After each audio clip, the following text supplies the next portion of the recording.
We had the pleasure of Dr. Shear visiting us in Melbourne in March of 2014, and when I heard her present then, I thought, I want more. So that's why I'm here. So the first principle was to be available, right?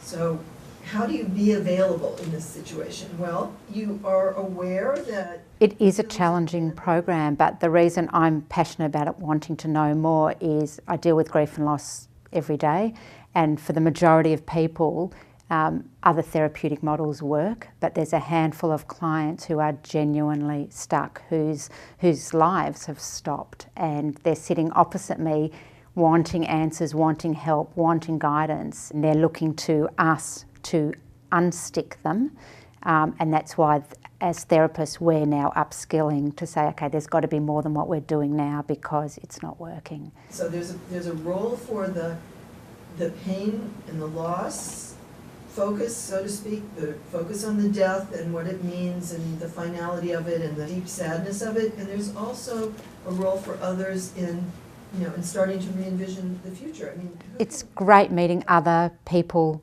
outside of Australia who are specialising in the same area, and just hearing today some of the comments about what to say when you get stuck or what to say when a client keeps talking and you've got more to get done has helped. Like, I'm leaving tonight thinking this is going to be okay, and it's going to be okay for them. So in CGT, I told you a while ago that we're more of a real person. As any kind of therapist, we tend to act like an attachment figure. But I have been practicing CGT all the way over the past 2 years. Personally, I think CGT is such a well-organized, structured, and comprehensive treatment. Within the CGT treatment, there are various components in it, and every component has meaning and purpose and rationale behind. I think this treatment is highly therapeutic. I can see remarkable difference after I applied CGT on those patients suffering CG than my previous intervention on them. In Hong Kong, we have several organizations running services like a grief counseling service, but to date, in Hong Kong, there's no specific service targeting patients with complicated grief. I have a team in Hong Kong consisting of a psychiatric nurse and an occupational therapist. We are providing complicated grief treatment to our patients, and I have been training one of the team member, CGT, so it's ongoing. We start with a smaller scale treatment program because of the limitation of the resources. At the same time, we are also doing research on it. We would like to expand it when it is the right timing, and we hope to have more resources or funding, like from the government, to support us. Now we're going to talk a little about this idea of the secure base function. If we can do a secure base function effectively, we're going to actually make people feel more like they have a safe haven as well. Okay? So, if you don't... My research fellowship is in complicated grief, an investigation of complicated grief. And obviously Dr. Shear is a major player in the field of complicated grief. So I was aware of her work for quite a while. Make more of an effort to be more... About 4 years ago, my best friend lost her dad to cancer, and we were trying to find somewhere for her stepmom to go, somewhere she could share her experiences with someone else who lost their soulmate. And we both worked in psychology at the time, and we tried very hard to find it, and nothing like that existed, and we thought that was just absolutely shocking.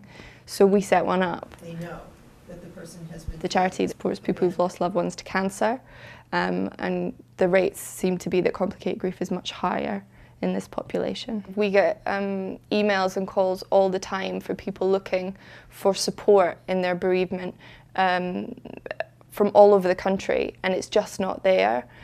So there is definitely a need, and our beneficiaries, the that are involved with the charity say that there is a big black hole in the UK of services, and it's a black hole that you're not aware of until you're kind of in that situation. There's a lot of work to be done. So that's why I thought a research fellowship in this area could be very important, especially in the UK. I know that this group here does this exceptionally well, and I've come here to learn from them. I feel really privileged to be able to be here and learn more about the intricacies and to hear how it's delivered out in the real world.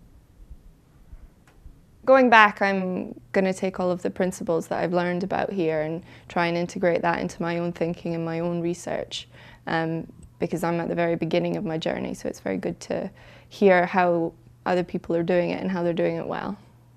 A lot of the people that we see, maybe they're angry, but they've already distanced themselves. You know, they're just distant and they're feeling bad about being distant. That's what usually happens. I think this is a really unique therapeutic model, and I think it is very specific, and I don't think that there's a lot else out there that targets complicated grief in the way this model does. So I would say to anyone who is working with those more complex clients, it's absolutely worth the trip. I think if people want to learn complicated grief treatment, of course the best way is to come all the way to New York to learn under Professor Kathy Shear, because she's the one who invent this treatment. So I think this is the best way to learn it without any distortion. There's nobody delivering training like this at the moment in the UK, so a 7-hour flight's not so bad.